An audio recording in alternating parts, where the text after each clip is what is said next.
Be ready. 15 seconds.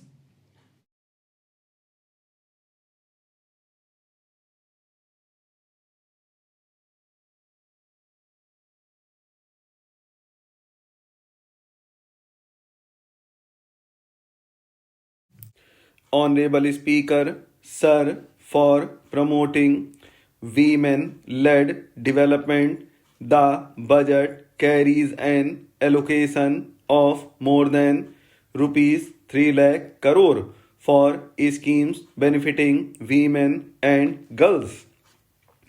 The signals our government's commitment for enhancing women's role in economic development, for improving the socio-economic condition of tribal communities. We will launch the Pradhan Mantri Bharatiya Unnat Gram Abhiyan by adopting saturation coverage for tribal families in tribal majority villages and aspirational districts. This will cover 63,000 villages benefiting 5 crore tribal people. More than 100 branches of India Post Payment Bank will be set up in the Northeast region to expand the banking services. This year I have made a provision of rupees 3 lakh crore for rural development including rural infrastructure. This budget provides special attention to MSMEs and manufacturing, particularly labor intensive manufacturing. We have formulated a package covering financing, regulatory changes, and technology support for MSMEs to help them grow and also compete globally, as mentioned in the interim budget. I am happy to announce the following specific measures for facilitating terms loans to MSMEs for purchase of machinery and equipment without collateral or third party guarantee. A credit guarantee scheme will be introduced. The scheme will operate on pooling of credit risk of such MSMEs. A separately constituted self-financing guarantee fund will provide to each applicant guarantee cover up to rupees 100 crore, while the loan amount may be larger. The borrower will have to provide an upfront guarantee fee and an annual guarantee fee on the reducing loan balance. Public sector banks will build their in-house capability to assess MSMEs for credit instead of relying on external assessment. They will also take a lead in developing or getting developed a new credit assessment model based on the scoring of digital footprints of MSMEs in the economy.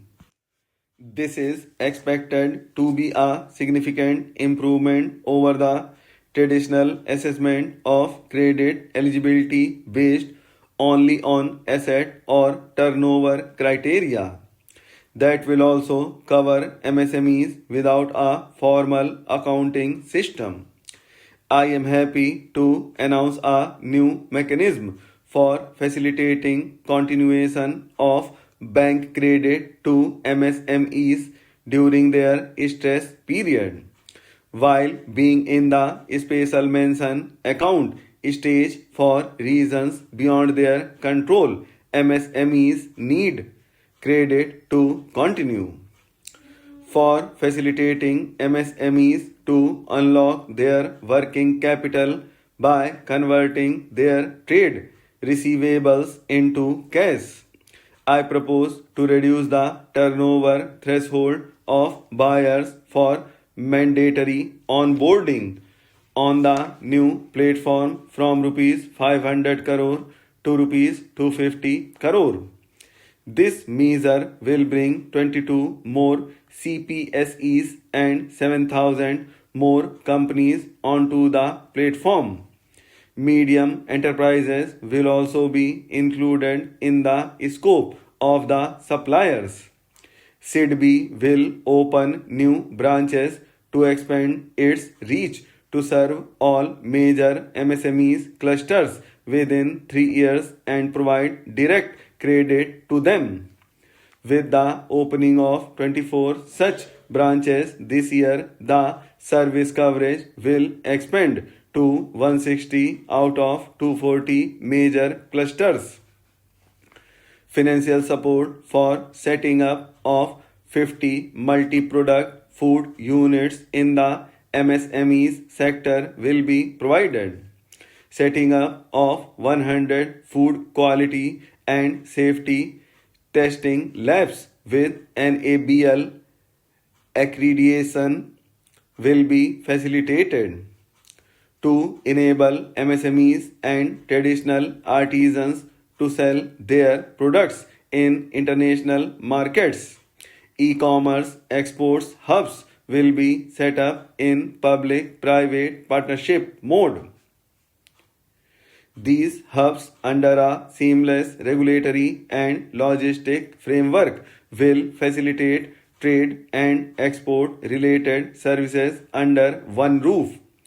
As the fifth scheme under the Prime Minister's package, our government will launch a comprehensive scheme for providing internship opportunities in 500 top companies to 1 crore youth in 5 years.